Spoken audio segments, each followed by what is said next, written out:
Hello, welcome to Gardener's World, and welcome back to Longmeadow after a few weeks away, when the weather has been as hot and as dry as I've known it in the last 30-odd years.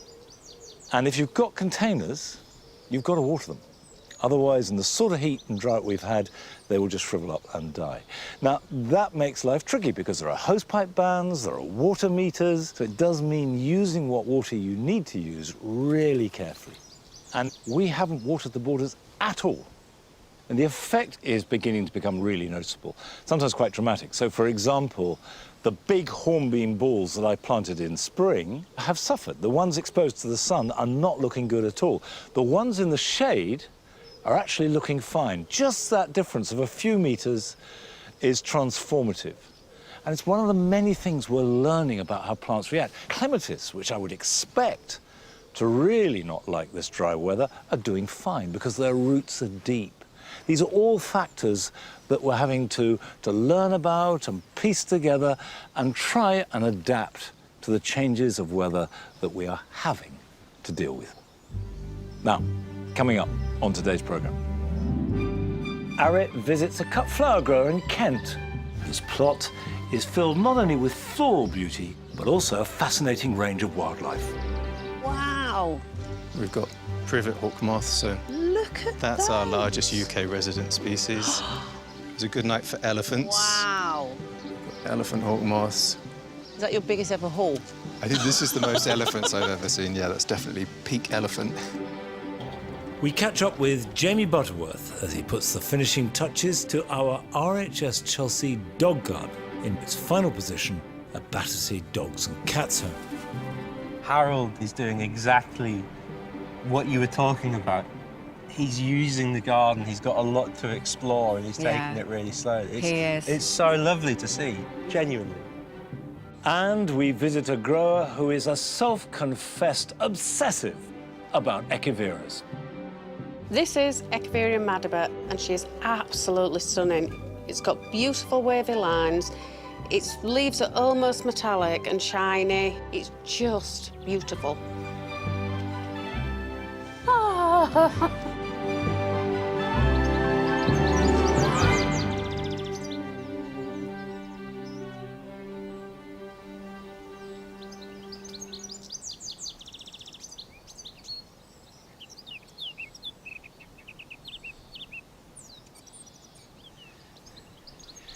It has to be said that Longmeadow is a wet place. We never get drought. Well, we never used to get drought. Plants are just shriveling up. Flowers have been going over much quicker. Obviously, the roses just went over almost overnight. And the other thing that's happened is quite a lot of things have held back. So, for example, normally by this time, the dahlias are really zinging with flower and colour. And one of our main jobs is deadheading. Hardly any have come into flower yet. Hemerocalis, untouched, not bothered by it at all. The yews, which I planted, are really suffering. I should be watering those more, and yet those are plants which I think of as tough as old boots. I have to confess that I don't know the answers, and I don't believe that anybody does. We'll share.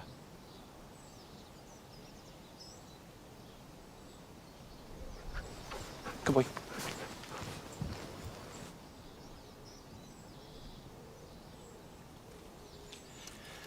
Now, obviously, when it comes to vegetables, water is essential. It's almost impossible to grow good vegetables without some kind of watering. But as with so many plants throughout the garden, what you water and when is key. For example, we've got fennel here, Florence fennel, a really great late summer plant, but you have to water it because once it bolts, which it will do if it feels too hot or too dry, then you can't go back. You can never reclaim the plant. So I have been watering the fennel. Now, the outdoor tomatoes are actually in the perfect situation. I've watered them once a week, and when I say water, they get a really good soak. But they're very happy. They like the heat, they're not suffering, so that's fine. But here's a really good example. The broad beans, I haven't watered because I've never watered broad beans in my life, and they suffered. And what we've got, and this is the first time this has happened to me, we've got very small pods with large, very mealy beans. And the pods are about half the size, often with just 2 beans inside. which, as broad beans go, is not what you want. You know, I love the young broad beans, and you get longer pods, and there's something succulent about it. These are dry, they're mealy, but by and large, broad beans are one of the worst years I've ever had. Now, this is Swiss chard. Now, Swiss chard is actually really good at adapting to drought. It's got deep roots, and it will survive. But that doesn't mean to say that it is plain sailing, because what it often does is bolt. And that means it throws up a flowering stem in an effort to produce seeds. If the plant feels stressed, and therefore it might die, the quicker it can reproduce, the better. So what you have to do is, as soon as you see it bolting, and this is the bolting stem here, and these will become flowers, is go right down, cut that off. Now that can go on the compost heap. Look how limp the leaves are. When they're fully hydrated, they're crisp and full. So that slows down the process of the plant going into panic. As soon as we get enough water, this will survive. These plants, I can guarantee I will still be harvesting next spring.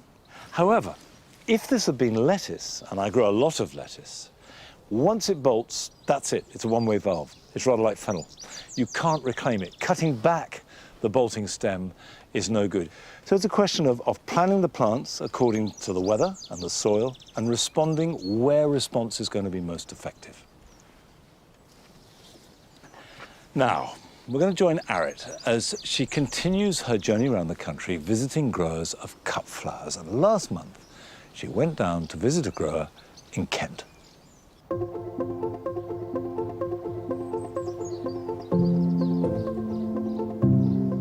This year, I'm on a mission. I'm meeting some of the growers who are driving a homegrown revolution right here in the UK.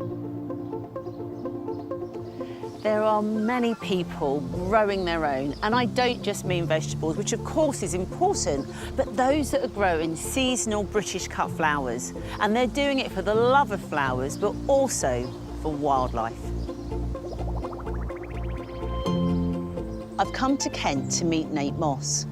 Being able to grow his own fresh flowers was the motivation to transform his garden into a business. I brought a pair for you, actually. You knew I'd love that. Yeah, it's hard to keep up with them this time of year, the sweet peas. They're just coming into their prime now, actually. You just need sort of 10 or 12 to stick in a vase, and gives you a really lovely display. Brilliant. Have you always loved gardening, Nate? I have, yeah. I think literally since I was 5 or 6, I've got memories of being outside and planting stuff and growing and designing spaces. I grew up in a military family, so we moved around every year or two, and actually also grew up with undiagnosed ADHD and autism. So Right. I think being outside is where I feel most myself. So when did you decide to turn the space over to cut flowers? I think it's maybe not turned over to cut flowers. I think cut flowers is a part of it, but actually a lot of the space is turned over to nature, and I think it's trying to find the balance, really. I've been here a couple of years, so I see myself more as a guest, really, than a sort of custodian. I guess it's about trying to be a good guest, not a gate crasher, and make room for everyone else. Yeah, I like that. I really like that. It is about being a guest. I think there's a growing interest in British flowers and local flowers that haven't been shipped from the other side of the world, you know, that they know how they've been grown sort of more environmentally friendly. Yeah, which is so, I think, important now.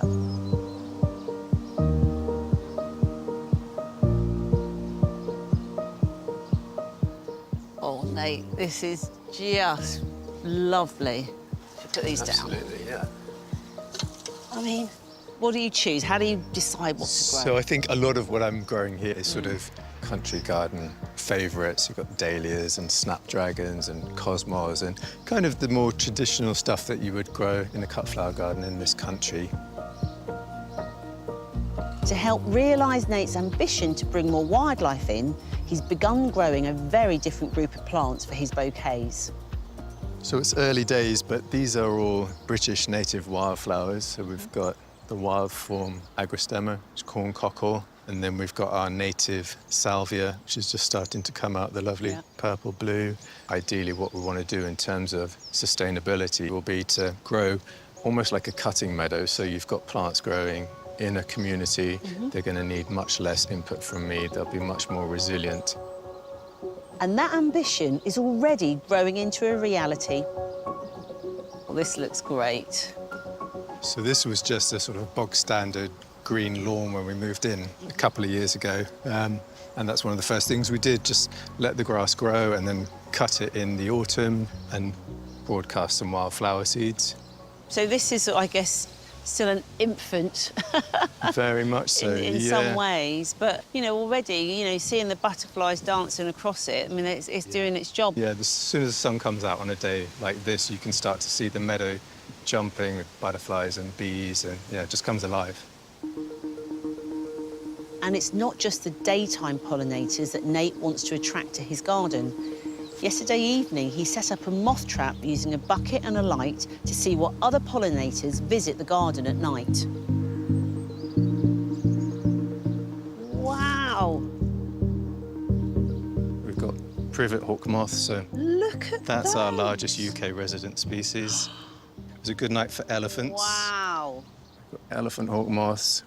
Is that your biggest ever haul? I think this is the most elephants I've ever seen. Yeah, that's definitely peak elephant. It's the larval food that's so important, isn't it? Because often people are like, I don't like caterpillars, but they like, you know, butterflies and obviously the importance of moths. Most moths will have a single food plant that their caterpillars will eat. So with the privet hawk moth, that eats privet. Elephant hawk moth, their larvae depend on rosebay willow herb, so that's a really important British native wildflower to grow in your garden if you want to see more elephants. Yeah. And what will you do with them now? So what I'll do now is I'll record the numbers and the species, and then we can submit that to our local moth recorder, and then this evening we'll let them go, and they'll just fly off into the night. Brilliant. It wouldn't be a proper visit without creating a display from what's looking great now. And Nate has a vase, or 3, at the ready. We've got sustainable mechanics here. What I'm going to use is a pin holder. That'll just give a little bit more support for the size of the stems we've got. And then just a bit of chicken wire, which you sort of scrunch up. You can use that over and over again and just make a ball, pop it into your vase and push it down. So when you're picking cut flowers, the ideal time to do it is first thing in the morning when it's nice and cool and they're well hydrated after the evening. And then ideally you just let them condition for 24 hours in a nice deep drink of cool water. And just stripping off these lower leaves really just stops all of that going basically mouldy in the water, keeping the stems nice and clear. So we've got some lovely meadow sweet here, which is an ancient strewing herb. They'd have used this back in the medieval time to dry and put on their bedchamber floors just because of the lovely fragrance of it. So this is a lovely rosebay willow herb. This is just celebrating a lovely bright colour palette at this time of year. That looks absolutely stunning, Nate. I love it. Thank you. I love it. Meadow in a vase. It's absolutely a meadow in the vase. The colours are just so gentle. That pink and yellow, I just adore it.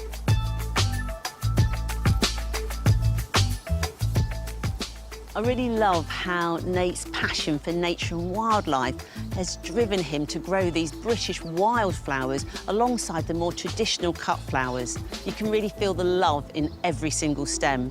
And the great thing is that they haven't been flown across the world. They haven't used any pesticides. They've been grown here in this native soil.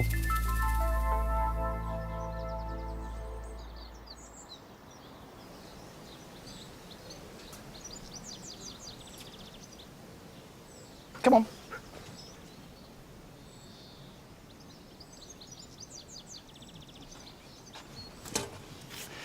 I have to say, I am deeply jealous of those sweet peas because the drought has affected mine catastrophically. Nevertheless, they looked wonderful, and I thought the arrangements at the end were simply magnificent. Lovely. Now, these are my potatoes. I planted these in early April. They have not had a drop of water at any stage in their growth. other than the rain. They're Charlotte, they're a second early, which means that they're ready from about the end of June, beginning of July. Now, what I will do is pull a little bit away, like this. And already we can see that some are coming up by hand.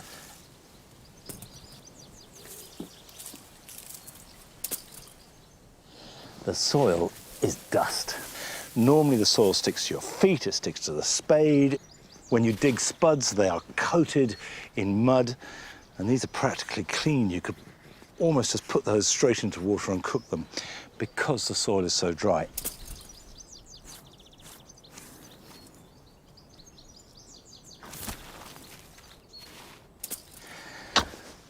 Well, that's enough for lunch.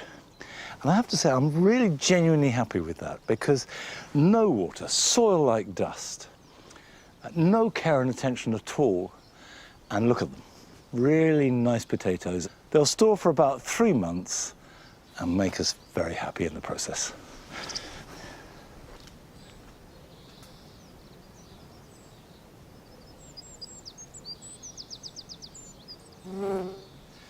Now, inside the greenhouse, obviously, it hasn't just been hot, it's been really roasting. In here, it's been in the mid and high 40s day after day. And managing that can be quite tricky with interesting results.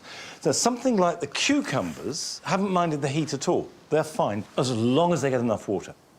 I should harvest some. So let's have a couple for lunch. That will do. That one is a nice small variety called Pachysandra. The squashes, also a member of the cucurbit family, have really done well. I've watered these probably twice, maybe 3 times a week. They're absolutely incredible. But what we're aiming at are really good fruits. Now, each plant, I think, can cope with 3 fruits and no more. So at this stage, you want to start cutting back. Now, the first thing to do is to cut back foliage that's blocking light. So we can see there's a fruit there. That looks really nice. So if I take that out and that out, and of course, what that's doing is letting light onto it, and that will help the ripening process.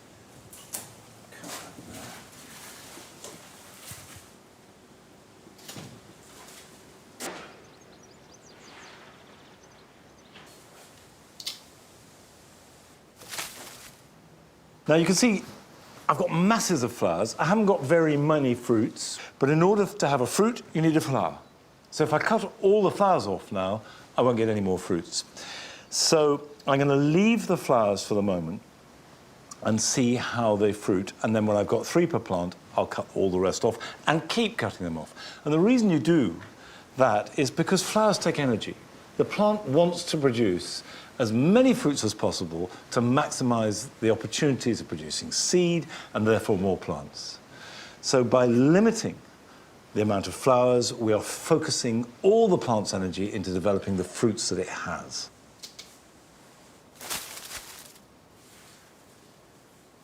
I've been away for a couple of weeks, and while I was away, someone very kindly watered the greenhouses for me. And on that side, because the tomatoes were younger, they didn't water so much. Over on this side of the greenhouse, bigger plants, they thought they needed more water. They watered every day. Now, that was too much water, and the result is this. You'll see these tomato fruits are horribly blackened, but they have one feature which is common to all of them. The discoloration is all at the bottom of the fruit, which is where the flower was. And this is called blossom end rot, and it's really quite common. This is very dramatic. This is the worst example I've ever seen. But sometimes it's just a general browning, a stain at the bottom of the fruit.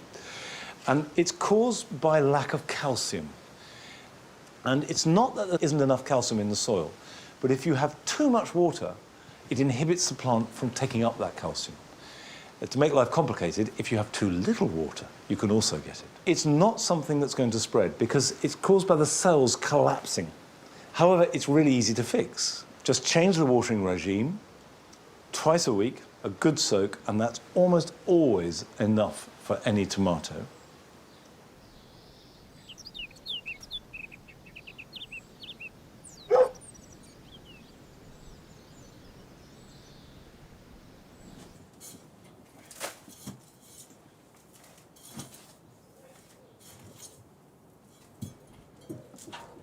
Although we're in the middle of summer, it is important to start planning ahead and sowing seeds for autumn and winter veg. There are a few salady type crops that I always grow, which grow best in spring and in autumn and even in winter.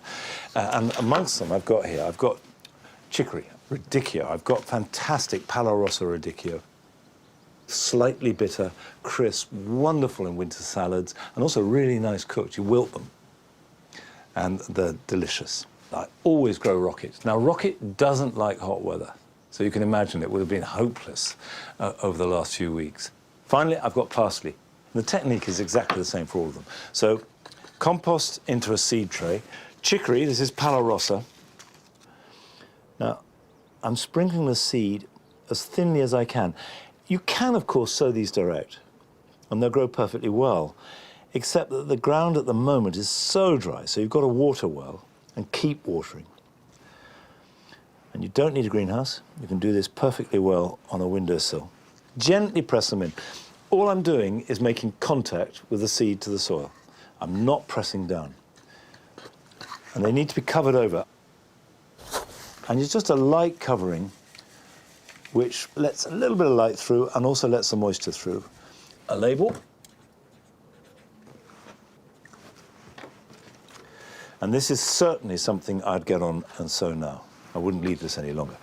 Now, that will need watering, and I'm going to dip that in a tray of water, so we'll put that to one side.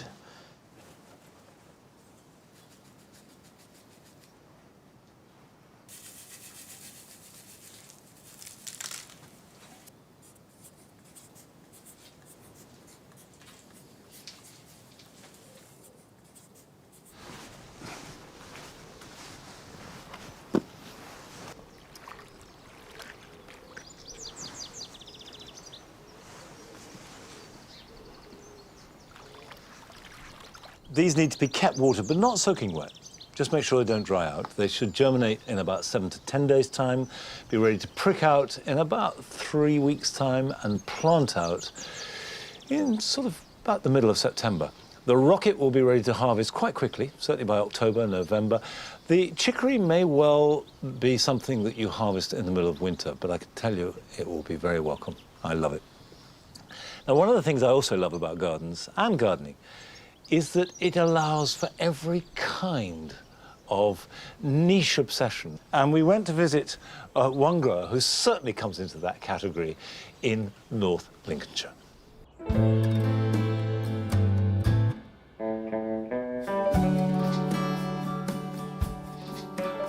Hello, my name is Tracy Coogan and I am obsessed with Echeveria.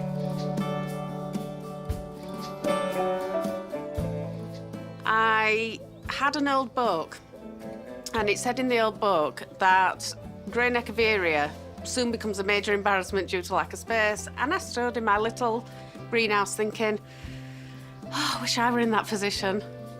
13 years later on, I've got 4 large greenhouses, and I'm seriously embarrassed by the lack of space.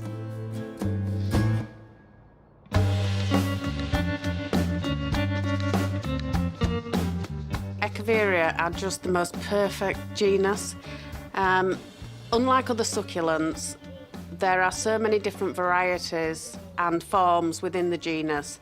You've got plants that have hairs on the leaves, compacted rosettes, we've got shrub-type plants, we have plants that look like ornamental cabbages. They come in every colour of the rainbow, from pure snowy white through blues, greens, pinks, purples, blacks. They are just the most amazing plant. This is Echeveria polydonis, and I would say it's possibly one of the most easily recognised plants. It's a species plant from Mexico. It's got beautiful, beautiful margins. It's tough, it's robust, and it's one of the few plants that will cope with the British weather. It can manage sub-zero conditions, providing it's protected from the rain and it's not wet. This is Echeveria madaba. She is absolutely stunning. It's got beautiful wavy lines. Its leaves are almost metallic and shiny and multi-toned. In different lights, it picks up different hues. It's just beautiful.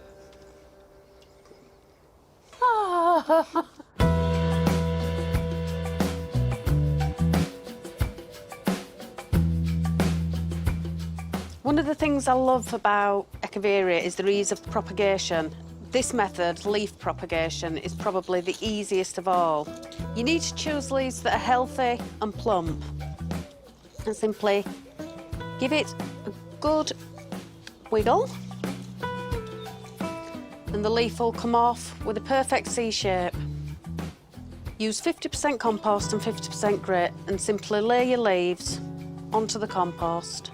And you don't need to water now until they've developed roots. The leaf cannot absorb the water without roots, so adding water at this stage would just cause it to rot. Place them in a light, sunny position.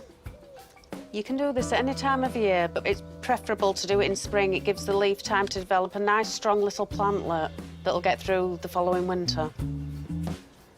And within 4 or 5 weeks, they should start rooting and grow little heads that would be the perfect clone of the parent plant.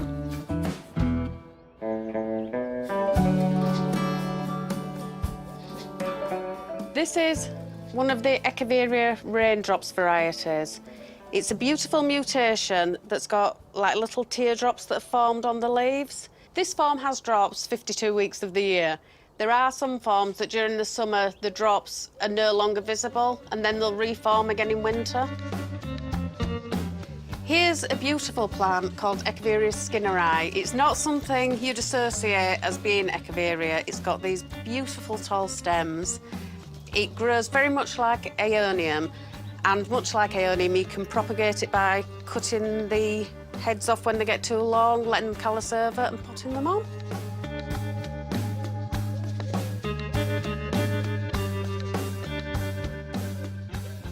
Their needs are really, really simple and basic. The only way you can really kill them is by overwatering. You need to use a really good quality potting compost and mix that 50% potting compost, 50% grit. You need to allow the compost to dry out completely before you water them again. So during summer, maybe water once every week to 10 days. They like a bright, sunny position, but would be really, really happy if you could give them a little bit of afternoon shade. At the first sign of frost, you need to bring them in and dry them out and allow them to go into dormancy. Once it goes cold, they won't take up water, so watering them is pretty much pointless. Because propagating from leaf and head cutting just doesn't produce enough plants, I've started hybridising my own Echeverias from seed. So last year, I chose Echeveria shaviana peregrina and added it to a more robust plant, Echeveria cuspidata, with its beautiful pointy claws. The resulting progeny, ooh, look at that. It's really lovely with its delicate peachy tones, its lovely pink claws. For all the plants I have in my collection, it's different to anything else I've got. And another beautiful Echeveria is Echeveria linguis. People either love it or hate it. There is no middle ground with it, to the point where they can't stand to look at the caruncles and they find it the most disgusting, stomach-turning plant. To other people like me who think it's amazingly beautiful and you just want to get up close and personal and look at all the fantastic patterns on the leaves. They're really good therapy. It doesn't matter how you're feeling or what's happening in other parts of your life or the world. You can come down to your greenhouse, you can play with your plants for a few hours and you just forget everything.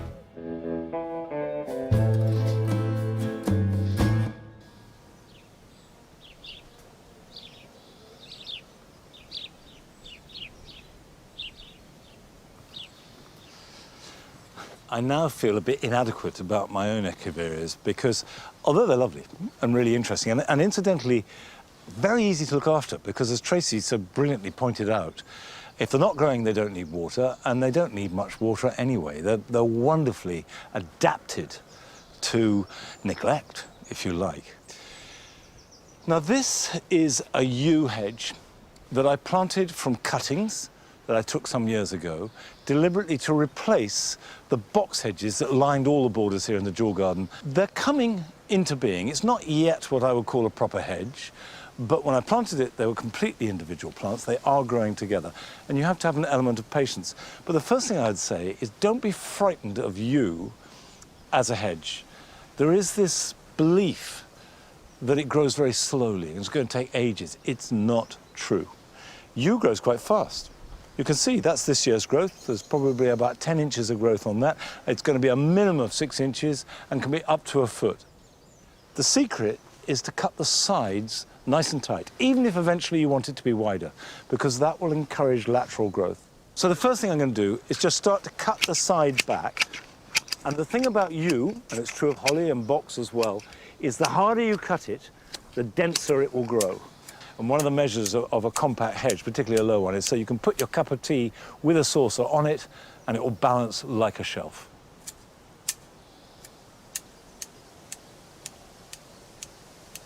When you're cutting an evergreen hedge like yew, it's best to do it between August and even November. And that way, they also will stay sharp really well into May.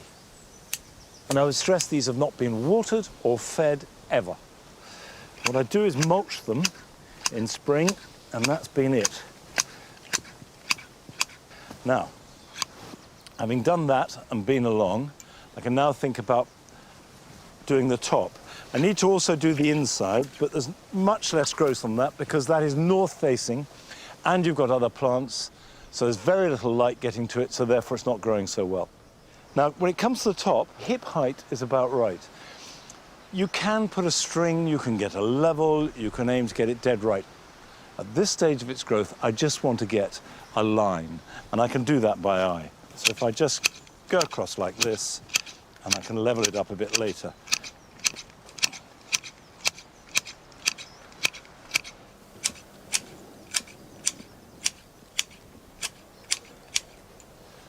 That's very rough. But it's early days.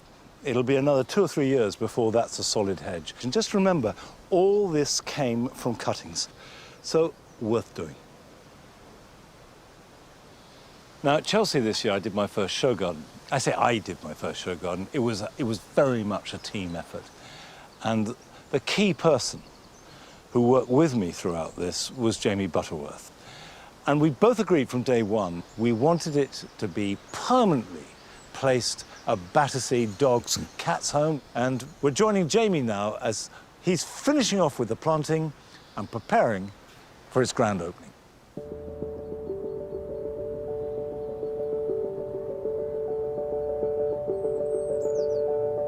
Helping to bring Monty's RHS and BBC Radio 2 dog garden design to life at Chelsea this year was an absolute honour for me as a plantsman. It was a huge whirlwind of a project that got lots of attention. It was an emotional roller coaster, and I loved every minute of it. But the story of this garden is far from over. The RHS and Monty were so passionate this garden brings as much joy to as many dogs as possible. Which is why it's coming here. Battersea Dogs and Cats Home in central London has been rescuing, rehabilitating and rehoring animals ever since 1860. The operation to transfer the show garden from Chelsea to its forever home here has been going on for 6 weeks. And now its royal grand opening is just 5 days away. And I think we're in a pretty good place. All the major structural bits from the garden at Chelsea are now here. So all the trees have now been moved over. The hard landscaping is all in. So these are all the bricks that made the path at Chelsea.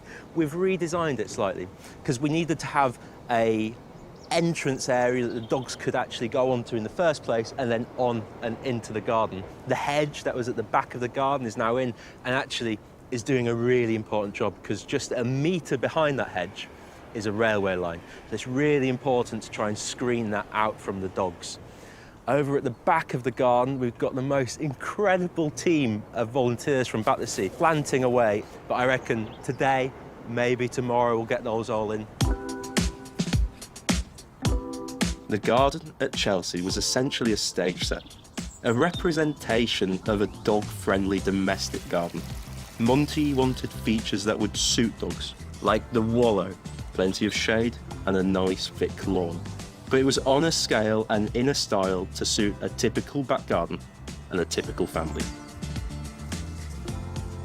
We originally thought we'd be able to pretty much transpose the design from Chelsea into the garden here at Battersea.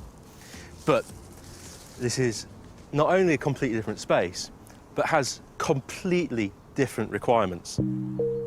Here at Battersea, to replace a simple patch of plastic grass, the home wanted a place where their vulnerable, rescued dogs get a chance to be outside, amongst plants, to explore and to feel safe.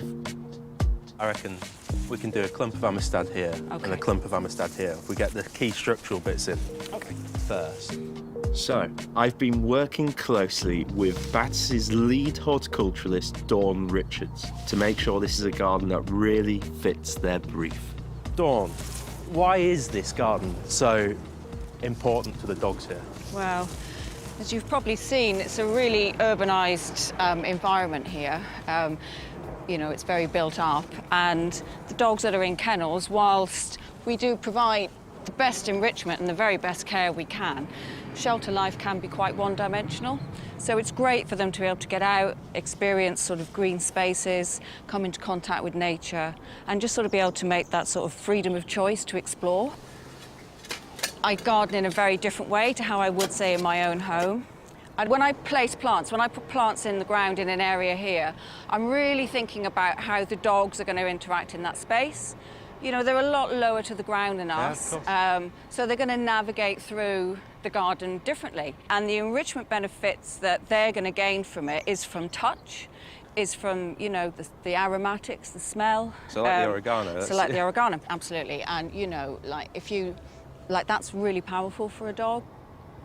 You know, we think an awful lot about mindfulness, about coming into contact with nature and how intrinsic that is for our own well-being. But equally so, you know, with dogs, they enjoy and need the same enrichment. In terms of well-being, that's massive, you know, massive. To see if we're going in the right direction, it's time to put the new garden to the test with the help of the canine residents themselves. First up is Jasper. Hey, there he go. goes. He is picking his way through Meandering and smelling, which is really lovely to see. He's using it exactly how we hoped dogs would use it. He's getting the benefit of this environment, but not free running, burning off energy, but engaging his brain and having a little nibble, which is really, really incredible to see. If you've got a dog at home and you're wanting to try and replicate a bit of this, what would your advice be? I'd say, you know, if you can, don't be so precious about your gardens. Allow your dog to use it. Place your most precious plants maybe to the back of the borders where the dogs won't necessarily, you know, walk on them or flatten them. But also, you know, think about what dogs want from nature, what they look for in nature. They love a bit of shade, maybe, you know, some water. That could be a small child's paddling pool. It could be, you know, a large bowl of fresh water every day. Am I right in saying there are particular colours that are best for dogs or that dogs can see? Yeah, well, dogs see on the blue and yellow spectrum, so those are the colours that they can actually visually see. You know, things like marigolds and asters, visually they will see them, so it does give them a little bit more of a dynamic. What's this? What do you think? There you go. Oh, good boy. Done. Next to road test the new space, Harold. Harold, again, is doing exactly what you were talking about. He's using the garden. He's got a lot to explore, and he's taking it really slowly. It's so lovely to see, genuinely. Harold, as we can see, is, you know, a slightly more subdued character to Jasper, and just watching him moving through the garden, he's gaining confidence. And this garden will provide that resource for so many of our dogs that are quite vulnerable or feeling a little bit, you know, in a new environment and unsure. and then you give them something that's totally natural and as close to nature as you can get, and they're going to use that, and that's going to really, really help them with their journey through the shelter into a new home. These are the moments that you really realise what you do has a massive impact. It's quite emotional.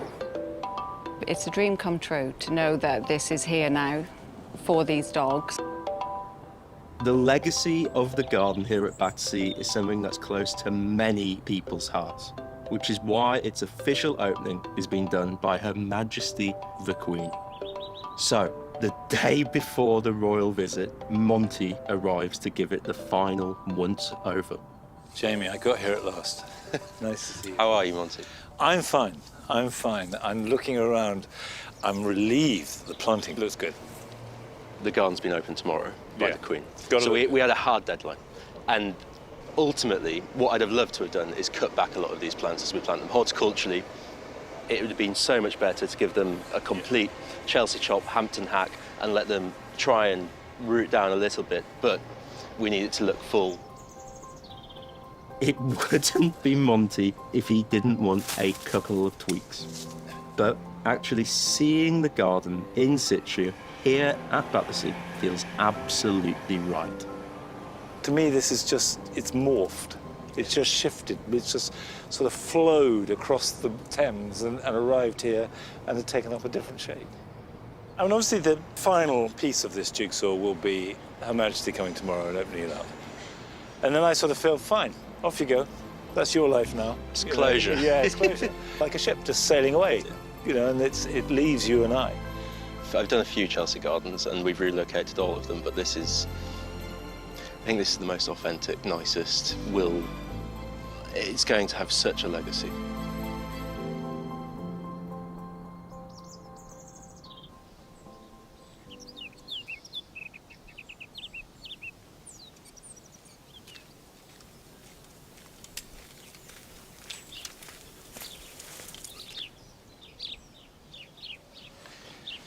Seeing the garden come to its final resting place was deeply satisfying. Jamie and I had worked on it over the past year so intensely. For about 2 or 3 months, we spoke over the phone about 4 times a day and went over every detail, every conceivable square inch we both knew intimately. And then for the Queen to come and open the garden, and for so many people, and dogs of course, to so obviously get pleasure from it, was very satisfying. And knowing that that garden is going to live on for years to come is a really good way to conclude my involvement with it. Back to reality. And this area here, which is really one big bed, is dominated by species roses. And the thing about species roses, and I love them, is that they all have small flowers, tend to be single. They tend to flower earlier in the year, just once. They don't repeat flower. They flower on old wood, so the wood that's grown the previous year. And they tend to very often be quite big. You can see, although I pruned these last year a bit, they're really big as roses go. And I like that. However, they do need some pruning and some control, and now's the time to do it.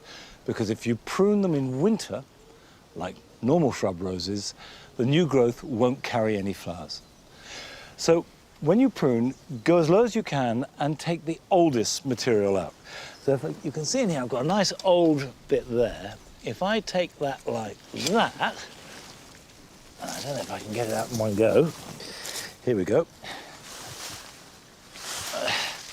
See, what I've got, and I can hold this up, that's almost a whole rose bush on its own, the stems. Now that's a new stem. I could have cut there and that would have been fine. This is what will bear next year's flowers if I'd left it on. This year's new growth. So that's what we want to leave plenty of behind. All this older stuff, that can be chopped up and it could go on the compost heap. No.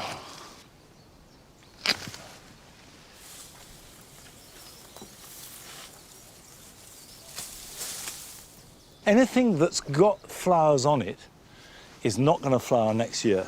So I can take that back like that. That can come out. So let's go right down low. I can just see a slight bud. If I go above that, it will regrow from that point.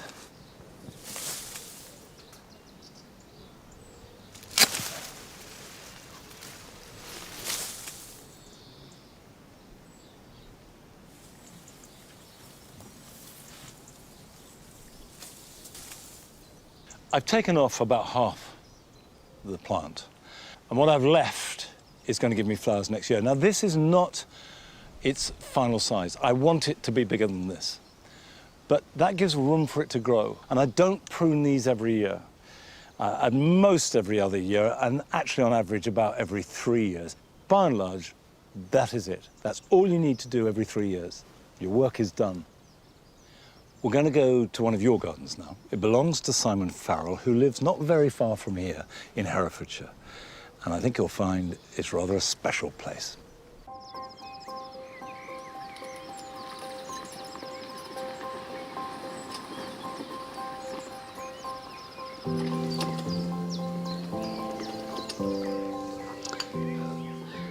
Hello, my name is Simon, and welcome to my 1 acre patch of paradise in the middle of Herefordshire.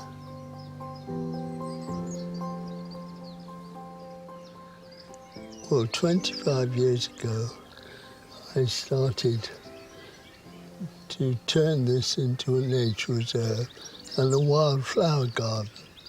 And basically, it's evolved over that time, every year being slightly different from the year before. But unfortunately, I now have this motor neuron disease, so I rely very much on family and friends to help keep the pathways open down through the orchard. And anyway, follow me.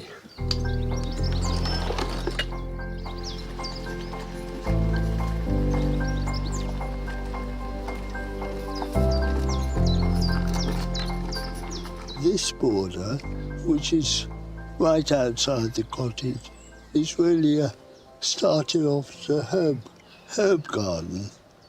And you can see the sage and the apple mint. And I've just added occasional garden plants as well. But this year, this tall, thin mallow has appeared. And this is the exciting thing about wildflower gardens, is that you never know what's going to come up. And it's such a surprise. When I see these plants and flowers, I think of those marvellous lines by William Blake, to see the world in a grain of sand and heaven in a wildflower is to hold the universe in the palm of your hand and eternity in an hour. I think it's right, maybe not.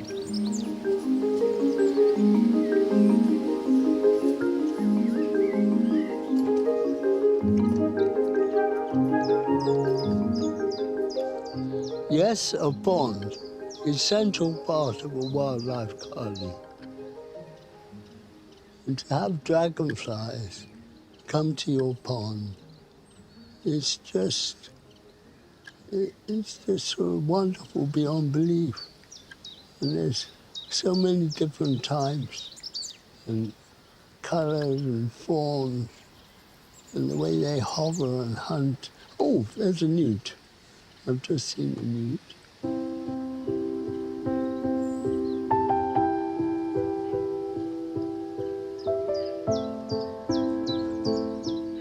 And before long, a whole afternoon will have drifted by.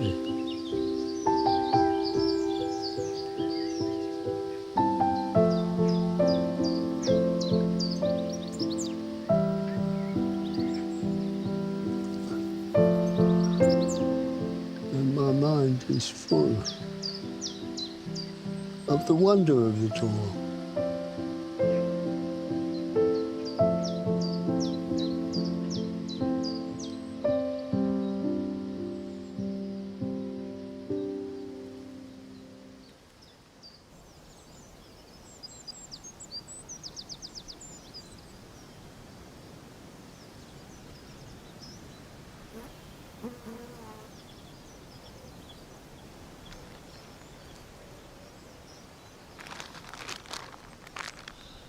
Thank you, Simon. Thank you for sharing your garden with us.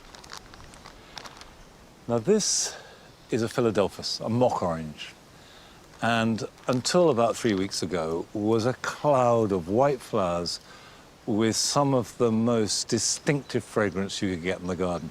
I don't have a wonderful sense of smell, but just walking down here, you'd be bathed in this wonderful, wonderful scent. So I want more, and the best way to get more is to take cuttings. So if I go down there and take that, now obviously that is too long for a cutting, so I'm going to divide it up. I could probably divide it into 3, actually. Go 1, and then just cutting there, 2. And as ever with cuttings, bring a polythene bag and pop them in. Even if you're going to go straight away to deal with them, it's going to help the longevity, and longevity is what it's all about. So we've got those.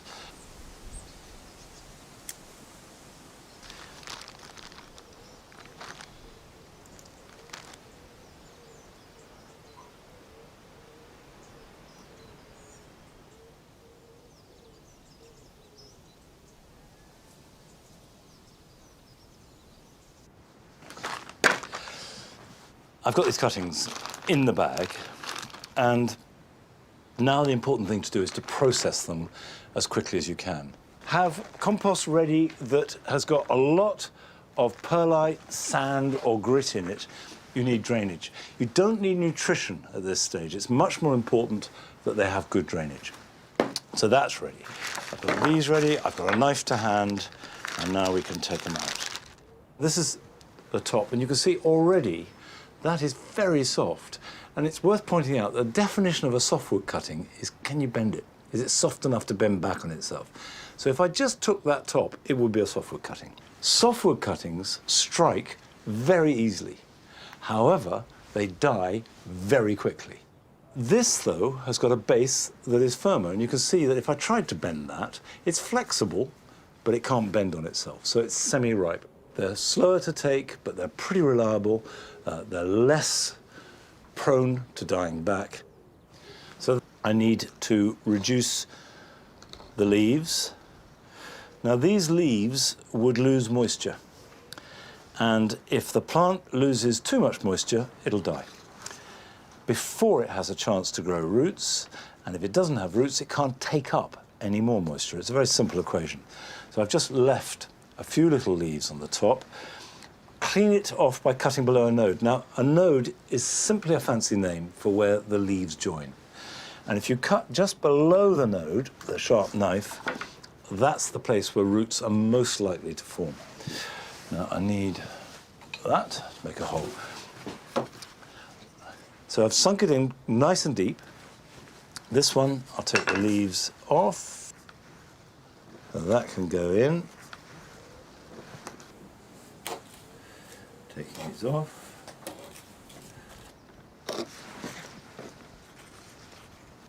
And this is a more woody one.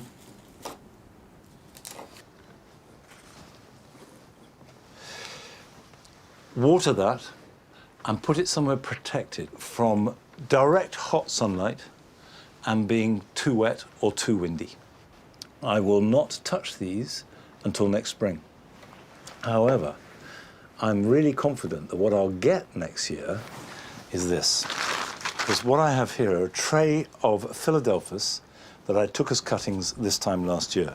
And you can see the result is, and they've been potted on into their own separate pots, really nice, healthy plants. Now, if you were to buy that in a garden centre, you would be looking in excess of £10 and maybe as much as twice that. I will probably plant these next spring when they will be up here. They'll have a good root system, nice big pot, and it's cost me absolutely nothing. And if that doesn't make you want to take a cutting, then I don't know what will. However, even if cuttings aren't your bag, here are your jobs for this weekend.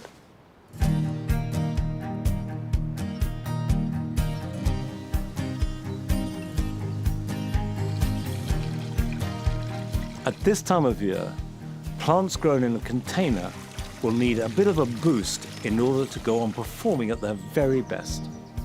I'm using a homemade comfrey tea, but I can recommend liquid seaweed too, which you can buy at any garden centre. Don't be tempted to mix it up stronger than the recommended dosage, and you only need to feed once a week, and this will make all the difference in the coming months. We tend to focus on the water needs of plants at times of heat and drought, but don't forget wildlife. A whole range of wildlife in your garden must have water too, and especially birds at this time of year. So if you don't have a bird bath, get a container, raise it up out of reach of any predators, and make sure it's topped up with fresh water daily.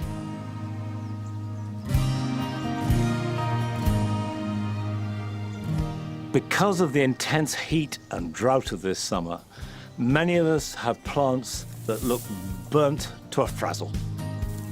I'm afraid there's nothing to do but to cut them back hard. If you can, give them a good soak. They may well regrow this summer, but even if they don't, they'll be healthy and grow back next year as though nothing has happened.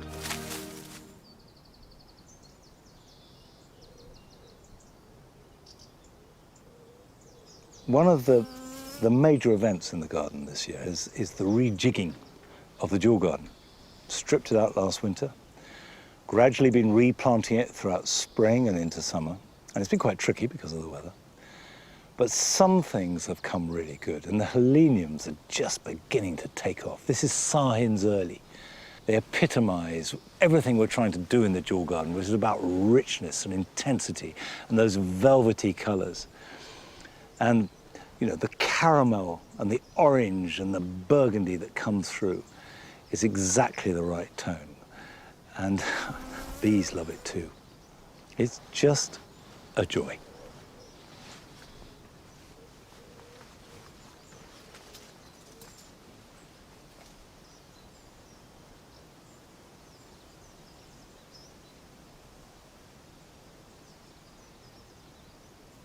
Well, that's it for today. I think, on reflection, we have to learn to adapt as gardeners. Climate's changing, how our gardens are growing is changing, how we garden is changing. But we can still, whatever the weather, have beautiful, productive gardens, and that's to be celebrated. And next week, you're with Adam, and I'll see you back here at Longmeadow in a couple of weeks' time. So until then, bye-bye.